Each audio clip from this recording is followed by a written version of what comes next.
was at the dinner the other day, and me and my wife were having a debate on whether or not the wedge salad was an actual salad. Of course it's a salad, I said. She said it was a lazy salad.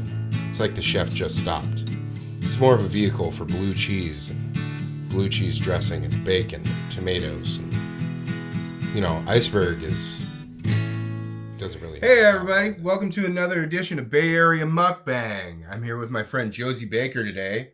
Hello. And maybe tell us a little bit of something about yourself. What do you do? All right. I own a bakery in San Francisco called Josey Baker Bread. Mm-hmm. Co-own cafe bakery with 4 Barrel Coffee called The Mill. Mm-hmm. That's what I do, professionally speaking. That's great. Try to just not fuck it up. Can we swear? So, yeah, totally. That's YouTube.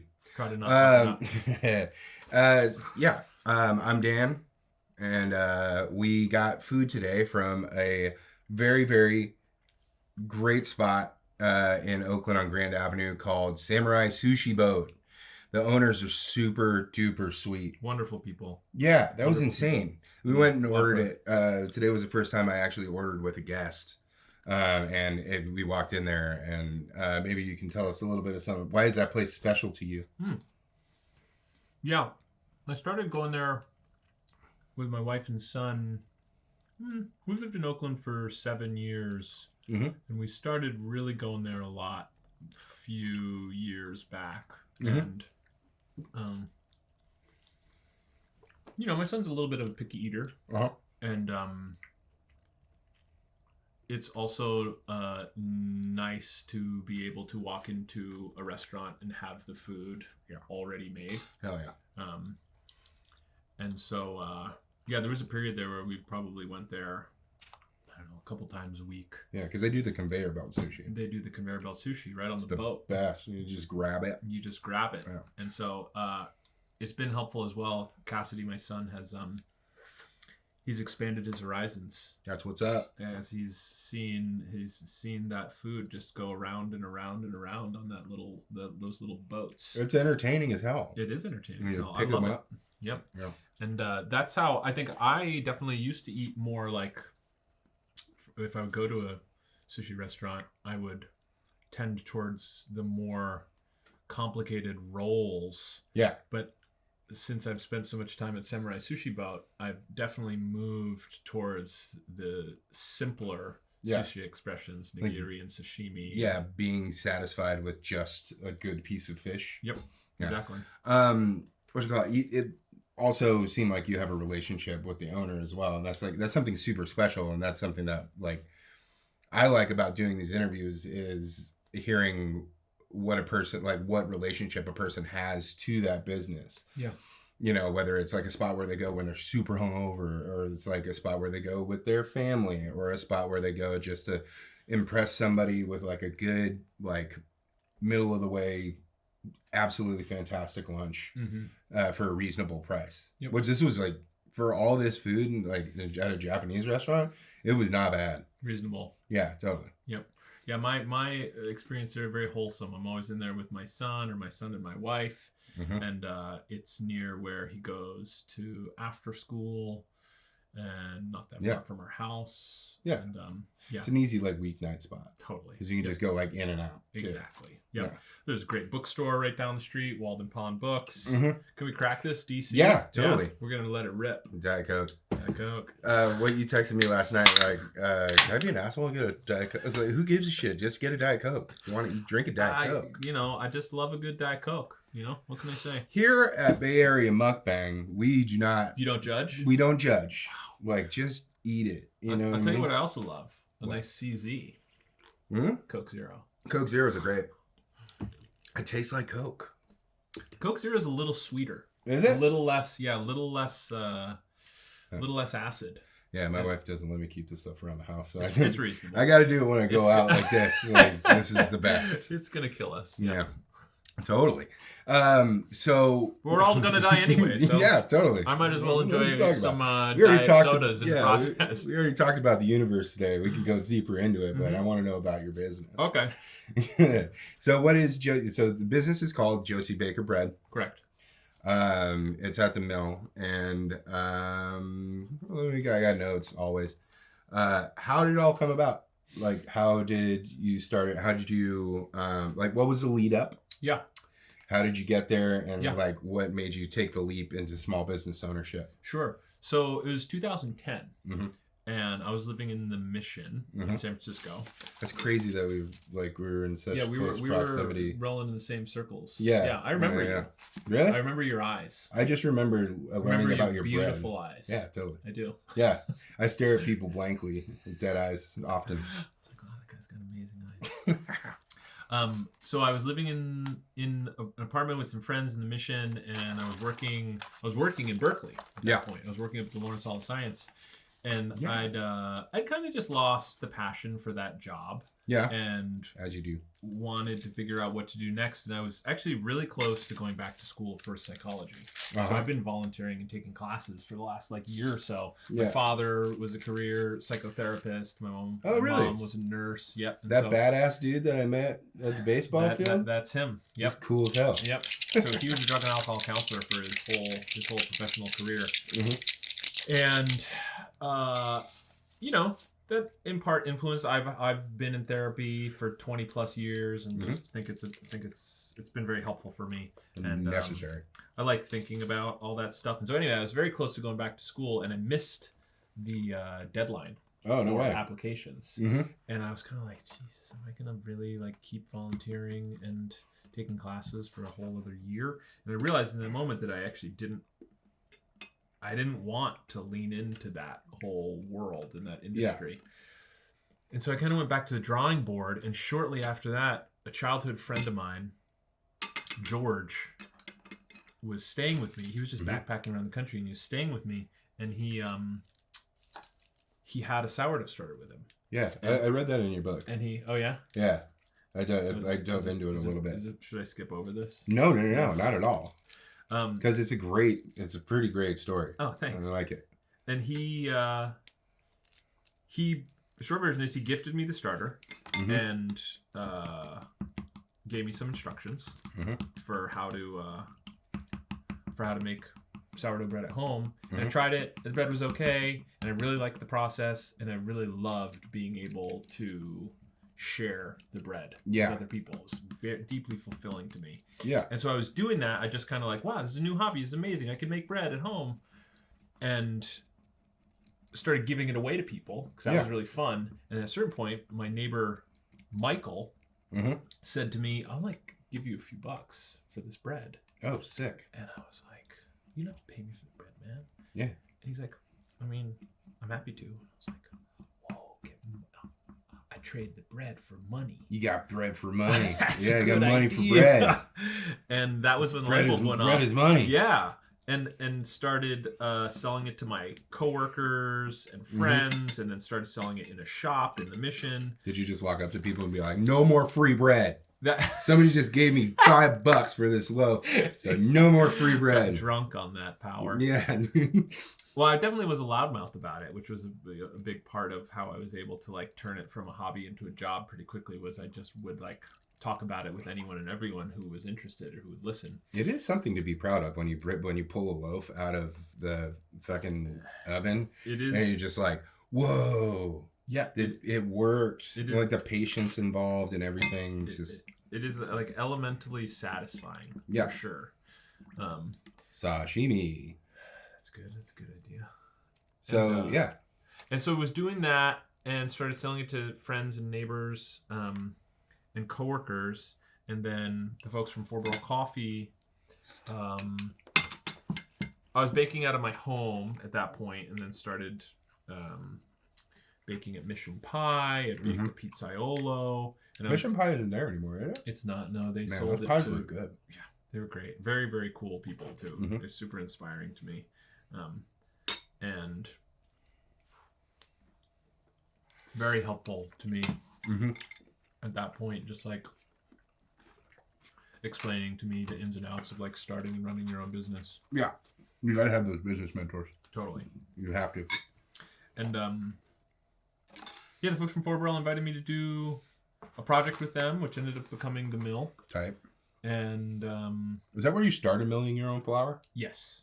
Cool. Yeah. Before there, I learned about milling my own flour from like my bread mentor, this guy Dave Miller. That's just like one man bakery out in the Chico, in the foothills outside of Chico. Yeah. And so I was able to spend a lot of time with him. Yeah, learning the craft of milling and sourcing your own grain and. Amazing. Yeah. How fast did you get tired of people asking you if Josey Baker was your real name? I still like it, actually. Oh, tight. Yeah, but it's true. It's my real name. I actually, little known fact, I lived on Baker Street for a while as well. That's ridiculous. Baker named Baker on Baker. On Baker, yeah, totally. You could really overcomplicate a name for a business by calling it Baker, living on Baker. Those names at that time, too, in like 2010 for places that were opening, if they weren't like Key and Cow or something and something, were just like super long. Yeah. And like convoluted. It was ridiculous. I know exactly what you mean. Yeah, man. Yeah.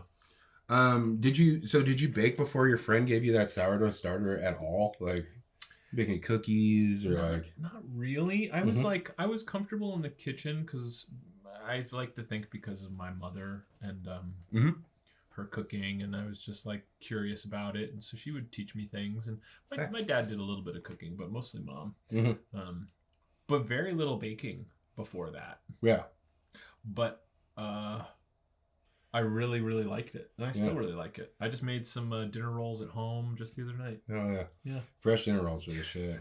And do you, this was a later question, but I'll bring it up now, is that your background in science has to have something to do with the baking process. Because I, as a person who cooks a lot, was always kind of intimidated of baking because it's such a precise process. That's like you kind of have to like sway with environments, and you have to take different flours and different amounts of yeast into consideration. And I like cooking because I can just like toss a bunch of shit in there and do it by feel mostly, which I've heard when you get really into baking, or like you're developing recipes while you're baking, it's mostly by feel. Yeah, it definitely, you can develop an intuition and, do it by feel to a certain extent. I mean, I think like cooking involves this as well, but with baking, like there's such a radical transformation from the beginning ingredients to the end. And there's there's not really any adjustment for the most part. There's not any adjustment you can do after like the stuff's mixed together. Yeah. Whereas with cooking, obviously it's not across the board, but there's a little bit more flexibility usually around like, it seems like this sauce, needs a little more of this or less of that. And you can, seems like, obviously you can like overcook meat, but it's like, you can check it if it's done and you can keep going a little bit. But yeah, I think that is one of the things that I liked about it from the beginning, is this like, the level of precision required. Yeah. The like trial and error. Yeah. I used to keep really detailed notes about all the variables. Yeah. And it was this really low stakes, especially when I started. It's not low stakes anymore, but like this low stakes opportunity to experiment and be wrong and learn. And each time things got a little bit better. Most of the time. Sometimes they got a lot worse. Yeah. When you cut into your bread and it looks like it's risen, you just like, there's no crumb. It's just like super tight, weird little bubbles. Have you done that? Yeah, fuck yeah, I have. I'm not great at baking until I started doing things by weight. Yep. It's much more accurate. Way more accurate. And it's great. So what's your approach to your craft? Like it's a trade. Ultimately, it's an art form and a trade to me, from like an outsider's perspective. Yeah. And it seems to me that you've treated it like a trade to get good at it, like any plumber would, or like you studied. You found a dude in Chico to teach you how to make bread. Like you have bread mentors. Yeah. You have peers within the industry. You have like soccer moms on the internet that like seemingly worshipped your blog. You know, but you've made it to a point that people that really concentrate on their craft get to. It's a 10,000 hours. I appreciate that. You know what I mean? And like, how do you attribute, or how do you correlate the hard work that you've done to your success? Yeah. Well, I think one of the things, I mean, that's like somewhat unique to doing this here versus, you know, somewhere like Germany is like, if you can make the business work, you can make the business work. Yeah. Whereas like there's no regulations around what you have to do or the training you have to have, right? Yeah. That's not true with lots of industries or positions here in the States, but like food is one thing where it's like, if you want to start your own business, like you can just do it. You can just do it. And so I think like one of the things that I did was I was maybe like a little premature to try to actually turn it into my own business. Yeah. But I was like, well, what the hell, you know? Yeah. If I can make bread that people want to buy and they do buy, then I guess this is viable. Yeah. And so I started selling the bread only like 6 months after I'd first baked it. Oh, really? Right? Oh, yeah. And so I didn't. And I didn't. The truth is I basically didn't know how to make anything other than the stuff I was selling.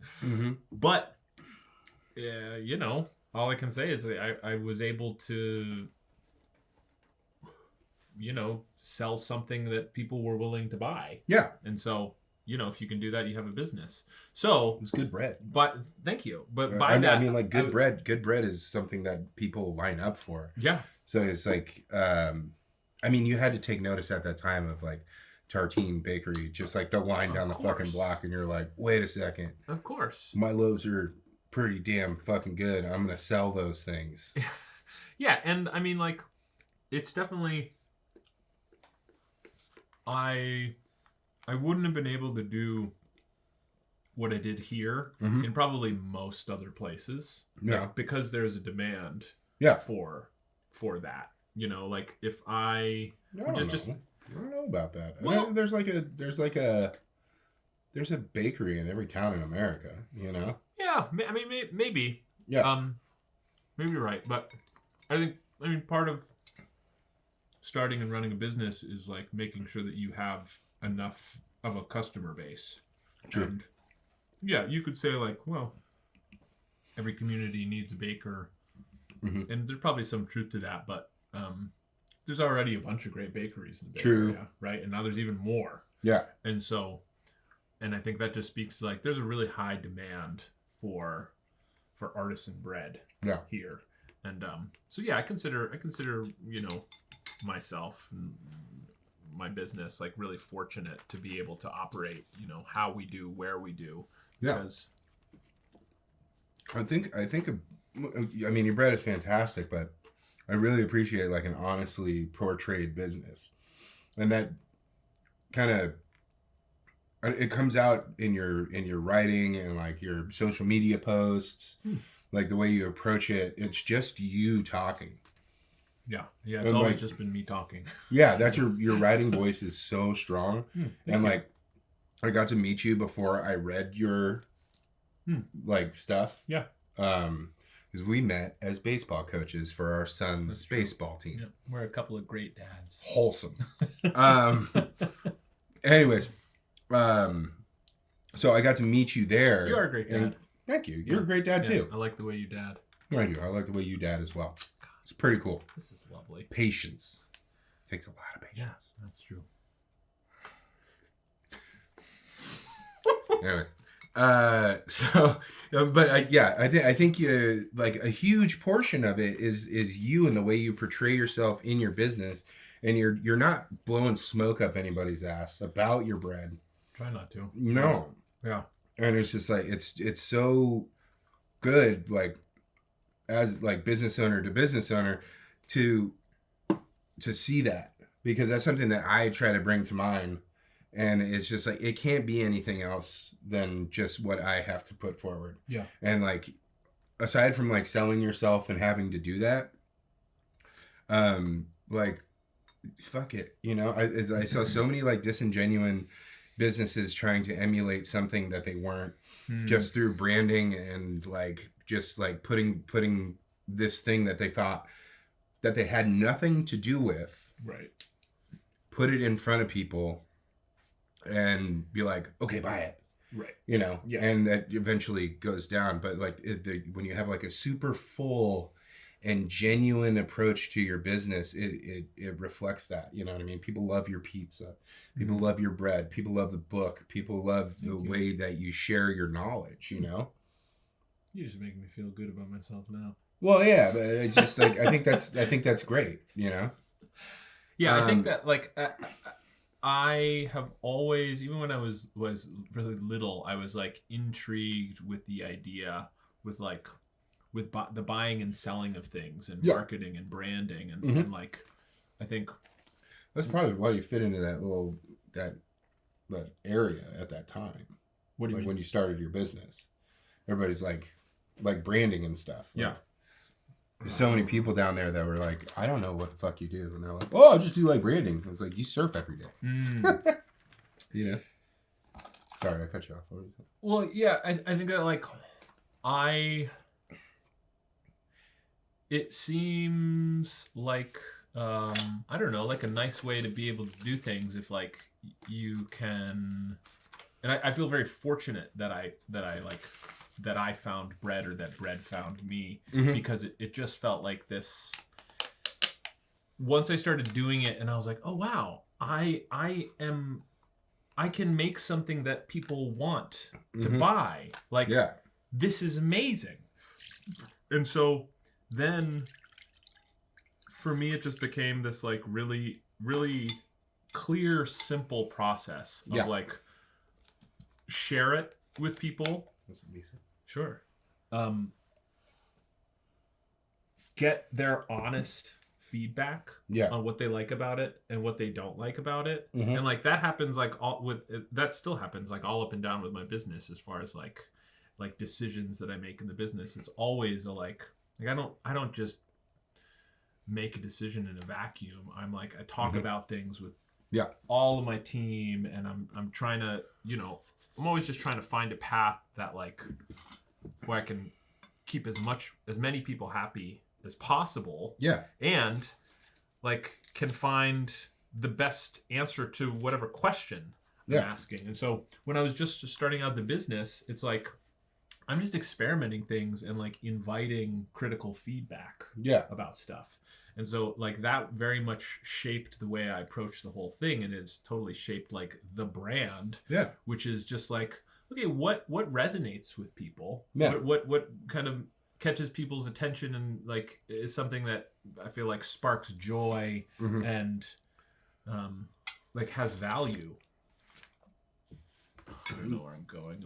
That's blacked out from this Diet Coke. Yeah, dude, you can black out on Diet Coke for sure. But that's realizing as a business owner that your actions affect way more people than just yourself. Yeah, is one of the. It's just like it's so necessary to not be tone deaf to the needs of the people that work for you. Yeah. Oh my God. But they're like those are the people that they see, like they're my number one priority. Exactly. My team is my number one priority. Like that's I mean, it was years ago where I was like, I guess I'm not really a bread baker anymore. No. I'm like, you have to be a business owner. Yeah, I'm the leader of my team. And so for years now, it's like I take care of my people first and everything kind of follows from there. Yeah. Yeah. I mean, sorry, I'm burping a lot. I don't know, that just like kind of gives way to a consistent product. Such a consistent product. Yeah.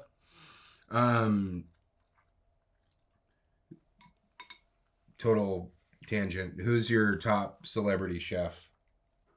Like Oh, jeez. inspiration from like the beginning of food TV to like now. Who is like, wow. yeah. I don't know if I can even answer that, man. Dude, mine is Martin Yan. That's cool. Bay Area legend. I dig that. He's the best. Oh, I'll tell you this. I don't know if he's my biggest inspiration, and I don't know. I feel like I'm like, we're all as a culture kind of realizing, you know, I feel like every day I learn about something else that someone who I have admired or whose work has like, oh my God, you're a monster too. They suck. So I don't know if this guy is a monster, but when I was a kid, I used to watch Graham Kerr. I don't know who that is. I think it was called like The Galloping Gourmet. Oh yeah, I remember that. I remember the guy himself. He was like pretty. He was pretty wild and zany. He would like set shit on fire and. Oh, sick. I loved that, watching that when I was a kid. But I haven't really consumed a ton of food media lately. Honestly. Oh, word. Yeah. You get like burnt out on that? I'm just interested in other things. True. Yeah. True. Like I don't really like. I just scroll right past like. I mean recipes. I'll consistently get into imbibe. Yes, but just like cooking shows in general, I don't know. I grew up on them. You know, I was raised by my grandparents, so me and my grandma would just watch cooking shows. When I got off of school. Yeah. Yeah, I wanted to be a chef so bad when I was a kid. Oh wow! And I was like, I kind of realized I was like, I should probably just do something else. Cut hair. Early on. Cut hair. I just kind of fell into that. You know who I do think is pretty fun? I think Matty Matheson is pretty funny. He's great. I'll watch him anytime. He's pretty entertaining. Yeah. Hell yeah. He's great. No shit. Plus, good. yeah, no bullshit fucking food too. Like good braised meats. Yeah. And like classics. Yeah, even his salad. He did like a aguachile recently that just didn't suck. His cooking, when he explores like different cultures in cooking, it seems like he really like fucking puts himself in it. You know what I mean? What is this? That thing is dope. It's a baked scallop roll. Oh wow. It's probably like a half a cup of mayonnaise in it. It's awesome. Yeah, right? That's what these things are good for. You get to try stuff on a menu that you've never had before. I've never had that. Order together. Yeah, I love a baked scallop roll. So I was talking about my grandma. Samin Nosrat. Great. Amazing. Fortunate enough to call her a friend of mine. That's tight. Incredibly talented. Yeah, absolutely. Insanely knowledable. Mm-hmm. Yep. No, just salt, fat, heat, acid was incredible. Yeah. Salt, fat, acid, heat. Yeah. That definitely changed a lot of my perspective on things. I super simplified everything that I cooked. Absolutely. Understanding like those underlying principles and how they work into everything. It's like, oh, all of a sudden I understand all of it. Yeah. And none of it. Yeah, totally. And I when I was growing up, there was this show called I think it was called like Great Chefs of the World. We would watch it. And it was just these overcomplicated, like fucking like Michelin star restaurants that were back then, they were like only in like really, really fancy hotels, it seemed like. Yeah. And it was overdubbed by this really, really pleasant sounding Creole lady, but there was like a million steps to everything. Yeah. So I was all like, that's how you gotta cook. Very complicated. Very complicated. Yeah, laborious. But yeah, as long as you like even it out. But speaking about childhood, how do you think your upbringing shaped the way you approach your day to day and what you do at the bakery, or like in your job specifically? It's a great question. Well, I do think that my father and his, career as therapist and just his demeanor, as a career counselor was highly influential to me in the way that I try to, manage my team and interact with the world. Yeah. But also I think my mom definitely, we were talking about this earlier. Like, I don't have a lot of things that I consider sacred. Maybe I'm like a bit of a pragmatist. And I definitely think that is her vibe. And she has a sort of matter of fact approach to the world and to problems, which I definitely admire, and I definitely strive to, employ that also with, like, the balance of thoughtfulness and sensitivity and the day-to-day problem solving you do as a small business owner. Totally. Yeah. But so, my mom also, she worked in the hospital, and she worked up to be in a management position, and like she's definitely, over the years, it's always really helpful to be able to talk to her about the challenges that come up in the business, and just get her take on stuff. And she's still an avid home baker and cook, and so sweet. She gave me the dinner roll recipe that I made the other day. Oh, yep. Oh. So, but I think, like, having two parents who, professionally were in caring positions. Yeah. Definitely had a major influence on how I try to lead my team and run my business. Yeah. Definitely with a, like, person first focus and always trying to just stay really attuned to the people of my business and like prioritize their well-being over everything else. Yeah, that's something that I got from my grandfather too. Just seeing him, the way he worked for a moving company, so it was like the way he kind of like took care of his teams that were like tossing fucking couches downstairs and stuff, like carrying them and stuff. It was the way that he took care of people. It was that. I don't know. I took that to heart, when I was first put in a management position. Like, he was still alive, so I got to like kind of ping stuff off of him and stuff. So I was like, cool, let's do that. That's amazing. Yeah, that's so powerful. So a very real thing when you run a business is burnout. Yeah. How do you deal with that? Like, I saw when you were... I'm going to suck this right out of the bowl. Go for it. Yeah? That's what I was doing. Don't judge me, okay? No. I'm just eating my soup. You got to slurp it. It's a mukbang. We're not going to eat, like, the whole thing. That's not necessary. It's not that kind of mukbang channel. It's not that kind of mukbang. No, it's not that kind of mukbang. That kind of mukbang. We're not ruining our lives over this shit. We got jobs. But you got to slurp the bowl. I'm slurping the bowl.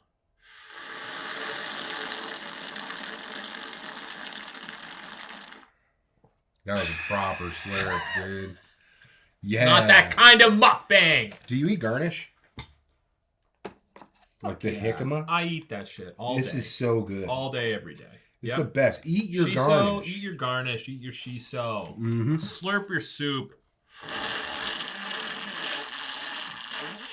It's jicama noodles. It's so good. I almost went down the wrong pipe. No, you asked a question, though, that I want to answer, but I don't remember what it is. Here's how I phrased it in the notes. How do you deal with burnout? With classes, books, partnerships, maintaining a relationship, and being a father and a baseball coach. It must be tough. Do you just bake bread and powerlift to deal? I got really into powerlifting. Yeah, I did a powerlifting competition, which but I'm just telling the home audience. 1,001 pounds. I totaled 1,001 pounds. That was my goal was to total 1,000. Yeah, it wasn't all at once. It would have been pretty sick. No, it was over the squat, bench press, and deadlift. Cool. I'll tell you though, I was amazed. I was like by far the weakest competitor in that room, which I wasn't expecting to win. I wasn't expecting to be the weakest, but it smashed my ego, and I'm into that. That's into smashing the ego. Hell smash that thing. Failure is the number one driver, dude. Exactly. Love that shit. So I retired. So I'm not doing it anymore because if I'm not good at something, I quit. Well, I think you're. I'm going back to eating carbs. Do as I say, not as I do, son. So how do you deal with burnout? Like my own personal burnout? Yeah, you just quit. Like powerlifting. So something that happened. I just quit. No, something that I was again fortunate to learn early on in the life of my business was that I don't have to do everything in my business. But the way that I learned that was because about 2 months into the opening of the mill, well, literally my plan when we opened, so stupid, but I was stupid. I still am stupid, but less stupid than I was. I would, my plan was to bake every single loaf of bread myself. Holy shit. We're open 7 days a week. Oh, right? yeah. And the way I tell this story is I did that for a month. Probably I did it for like 6 days. You fell apart. But I fell apart. And my team, fortunately, because I'd assembled an amazing team, they were like, get out of here. Yeah. You're a mess. We'll bake the bread. And I was like, no, I have to, like, this is my bread. This is my business. And they're like, get. And so I got. And right away I was like, oh my God, I didn't bake the bread. It's great. Probably even better. And I got to take a break. So what happened at the 2 month mark was that turned up all the way was I had a serious bike accident. Oh. And I smashed my face. I woke up in an ambulance. Wow. Yeah, in Golden Gate Park. Wow. I woke up in an ambulance and my bike had broken and I'd landed on my head. Wow. These teeth are all fake, actually. No way. They look great. Yeah, they do look. They look better than the original, actually. Cool teeth. I'm down. Good. But so I took like 2 weeks off. Yeah. 2-week vacation, 2 months into opening a business. That's wild. Never would have done that. I wouldn't have done that for years. But I had to do it. And lo and behold, the business survived. And so it was this epiphany of like, wait, I don't have to do everything. In fact, it's even better if I don't do everything. This is something that we are collectively doing together. And when I came back, I felt great. Yeah. I mean, I just had a vacation. I was messed up. My face was all scarred and everything. But you heal. I heal. I healed. Still alive. I'm still alive. And so from that point forward, I was like, wow, maybe I'm going to like kind of try to keep this going a little bit. That's good. The other really powerful thing that I walked into the situation was the experience of having my previous job was working at the Lawrence Hall of Science for this amazing woman and leader named Jackie Barber. And she was always, do you know Jackie Barber? No. Oh. I'm a barber. She was always really generous about encouraging staff to take time off. Awesome. And it was just like, she staffed the team accordingly. And it was like, okay, we have a collective job to do. But because I'm a leader and I prioritize these things, like the team is built with enough flexibility that people can do these kinds of things. She let me take 2 months off after I'd been there for a couple of years. And I just loved her. Everybody loved her. And it was like, wow, this woman is an amazing leader. And I'm just going to try to emulate her. That's great. And so since I've ran my own business, I really try. Oh, thank you. I really try to have work-life balance for me because, I'm going to be doing this for a long time. And I want to not burn out. Yeah, absolutely. And also, I'd like to have my staff be on the team for as long as possible. Yeah. And so I'm going to encourage them to have work-life balance. Yeah, absolutely. Not burn out. But yeah, that is also like it's just imperative to have time with your family as well. And so you had a business before you had a family. This is true. Correct? So how did you transition into like parenthood as a business owner? Not elegantly. God. Yeah, it's hard. Yeah. I had a really, really hard time with that transition. I think that I definitely naively, egotistically thought I was going to be a better parent than I was. Thought I was going to have an easier time with it. And I think that was like a really hard pill to swallow of like, which people who already have kids, tried to tell me that. But I had to learn for myself of like, God, I don't know how to do this. And this is a new member of our family. that has implications and impacts on me and my wife's relationship. And like, wow, this kid needs to eat like multiple times every single day and night. Yeah. And so I would say I thrashed when I first became a parent, because I couldn't really handle the way that it impacted, like the way that I was just trying to take care of myself and trying to take care of my business. And at that point, my business was my identity. Yeah. It was my everything. Yeah. And so now this new member of our family is around, and it's like, that can't be your everything anymore. No. Yeah. Right. And so it was like a good 2 to 3 year period where I mean, really, like a lot of the work I had to do was on myself in like coming to accept things about myself that I, didn't like, that I developed, coping mechanisms over my entire life to not have to deal with. Yeah. And now all of a sudden I had to deal with them. And I tried as hard as I could to not deal with them. But I think I have, I'm very grateful for it at this point, because I feel like it kind of forced me to do some growing that I was resistant to do. And now I feel like, much more expansive and capable than I ever was. That's great. Yeah. That's amazing. Thanks. You know what I mean. You're dealing with. I had a child before I had a business. So. Oh, interesting. Yeah. That's why I did such a stupid thing. A small business. It worked out. I love it. I couldn't change it. Dude, I couldn't work for anybody, but it's just like, I mean, long story short, I had a business, or I had a child before I had a business, and the child is the direct reason I started the business to be closer to them, because I didn't want that.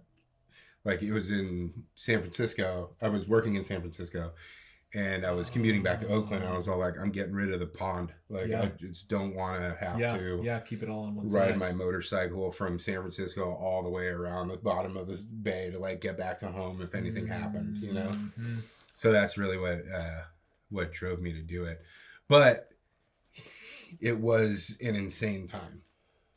Like, managing both things, like a new child and a new business. Yeah, like I was trying to run on energy that I kind of had, but was forcing myself to have. Right. Like, sleep for 2 hours a night. Yep. Go to work, pay your bills, get out, go back home, be a parent as best you can. But I hadn't dealt with my things. I hadn't started therapy or anything like that. And because when you have a kid, I was going to bring this up early, but I didn't want to stop you. There's that 9 months where everybody's like, you're going to be such a good father. Like, you're going to do a great job. It's going to be great. Yeah, you're going to love it. It's going to be amazing. I'm a natural. And I loved it. I loved it, and I tried to take to it as best I could, but I hadn't dealt with the things that... It was almost like I got hit by a freight train of my own fucking childhood. And it's just like, now you're a dad. You didn't really have one. Like, I was raised by my grandparents, and my grandfather was great, but Father's Day was still weird. So you got to deal with your shit, man. Yeah. So, but throwing a business on top of that, the things that you had to deal with, I think that's why there's such a camaraderie amongst small business owners that do it and do it well, or managed to, fortunately, by some combo of hard work and luck and you know, not spontaneously combust. Ha. So that's amazing. Nice job weathering that storm. You too. Thank you. Hell yeah. We did it. It's amazing what you can it really felt like, it sounds very similar to you, but it really felt like the wrapping up of my ego and my identity in the business was this it was like, if I hadn't done that, I probably would have fucking quit. Yeah. Right? Because it's like, I mean, there are so many points, like long periods of time where it's unhealthy, it's unsustainable, it's imbalanced, it's unpleasant. It's like it just totally sucks. Yeah. But you if you manage to to hang on and endure the shittiness, like hopefully you kind of get to a place where the systems have been sorted out, the team dynamics have settled, people's roles have been defined. Yes. And there's enough money coming in the door that you can keep the lights on. Yeah.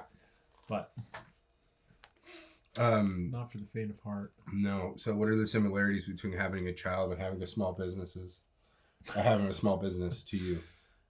I don't know. They feel pretty different at this point, honestly. Like in my business, I mean, I think I would say super high level, the most basic similarity, which it feels like in order to achieve this is so different between my team, which is mostly 20 and 30 somethings, and my child who's 8. It's I do my best to take care of them. Yeah. Right. My team and my son. Right. But I got a pretty good idea at this point about how to take care of my team. You know, I just employ all my faculties to be a sensitive feeling person, and employ my business acumen to try to make sure we have enough resources to get people what they want, and blah blah blah. And with the kid, it's just I'm so regularly confronted with the truth of I don't know how to do this. Yeah. I thought that I understood how to make you happy or support you or encourage you or find the balance of telling you that you have to do something you don't want to do, and it's just there's no playbook for a person that you haven't met your child as a 12-year-old. Yeah. There's no playbook. It's just going to keep happening. Yeah. It seems like this is amazing. I'm going to fire a couple quick ones at you. Oh, okay. Because it looks like we're coming up on time. Okay, I'm ready. Okay. Let's look. These are... No, those are too long. Where are we going here? You want to talk really fast? I'll talk really fast. Let's talk really fast. We'll go right through What is one family recipe that you'll never forget? Something you'll pass to Cassidy and hope that'll make on holidays or this first partner. I'm going to make this to impress them. Yeah. And they're going to call you and be how the fuck do I do that? I think probably, honestly, something like a classic buttery dinner roll. Oh, yeah. It's just you can't lose. The first thing I thought... Texas fucking Roadhouse, man. But this is... Buttery roll. This is a little bit more edgy, is my mom's tuna noodle casserole. Ooh. But that's... I mean, that is I got a very soft spot for that. I haven't had that since I was a kid. You're not sure that everyone's gonna go gaga. True. That. You know it's what a I mean? tuna noodle casserole. If you didn't get raised with that, that might be a little too much. Casseroles are touchy. So what what smells brings you back to childhood? Because smell is the strongest trigger of memory. Food or otherwise? I mean,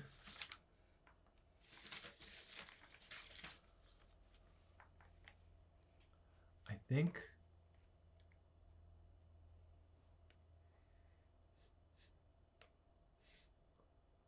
my first thought is a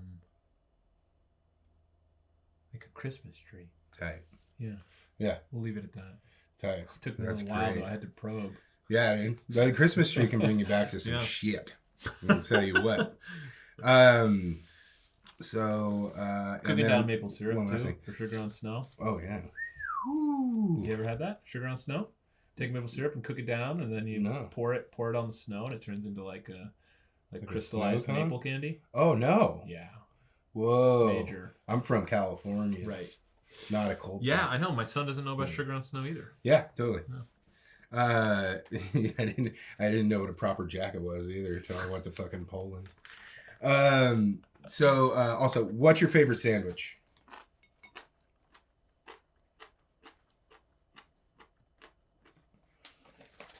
It's got to be on fresh bread. Yeah. You take all the most delicious, and people do this fuck this up all the time. Yeah. Take like really great ingredients and you put it on unfresh bread. Yeah. It's fucked. It sucks. So just fresh fresh bread. Just a sandwich with fresh bread. Fresh bread. I'm pretty flexible, but I think it's got to be on fresh bread. I like a sandwich that's like a little sloppy, a little wet, you know? Yeah. That's how you know the bread is fresh. When it has a good crust on the outside. Like you get a roll. And sure. But you got to have the sloppiness inside, not just the bread. I mean, like with some sauces and mayo. Oh yeah, you know, that kind of stuff. But I'm kind of basic when it comes to a great sandwich. I love like sliced turkey. That's what's up. Some like a lot of cheese, a lot of mayonnaise. Yeah. Maybe some apple. Ooh, that's pretty good. I don't like to fuck with too many tomatoes or lettuce or. But I'll tell you what, this is a little bit of a. Not exact answer to your question, but a double cheeseburger. Oh, fuck it. Oh, that's a sandwich. A double cheeseburger just with raw onions and pickle. And a lot of mayo and ketchup. Fuck yeah. Oh, God. Yeah. I got really into cheeseburgers for a while, making them at home and grinding my own beef and so you get into everything you get into. Just I consider myself an enthusiast. Exactly. So yeah, thank you so much for doing this. I think we might need to do a 2-parter eventually. Oh, great! Because there's a lot more questions and stuff. I forgot to bring up that while we were going to get food, we got these mochi muffins from Bake Some, and it hadn't been there. They had a musubi croissant that we tried. It was fantastic. It was delicious. Got the Lily Koi mochi muffin. Is very good. Very good. So yeah, thanks for we're supporting Samurai Sushi Boat. Samurai Sushi Boat on Grand Ave. Go buy Josey Baker Bread because it's really, really good. Please do. And yeah, thank you very much, man. Thank you, bud. Really an honor. Hell yeah. Appreciate it. Sweet. Diet Coke forever. DC. Drink it when your wife's not looking. Thank you everybody for watching Bay Area Mukbang. I really appreciate it. And please go out to your local bars, restaurants, and small businesses to spend your money in your neighborhood. Support the people that are around you, please. And if you like what you see, please like and subscribe. Any suggestions for any future interviews that you'd like to see would be greatly appreciated, so put them in the comments. Thanks, and we'll see you next time.